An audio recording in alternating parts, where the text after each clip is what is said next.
Kilometre चली, गाड़ी आपकी कहाँ जा रही है, कितनी स्पीड से जा रही है, गाड़ी स्टार्ट है या बंद है। सर आज हमने GPS लगाया है EV02 EV0+ हमने लगाया सर। इसकी प्रॉपर तरीके से इंस्टॉलेशन हो चुकी है सर।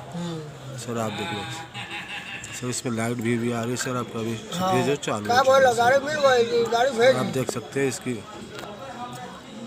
सर। ये प्रॉपर से एक्टिवेट भी हो चुकी है सर। सर आप देख लो ये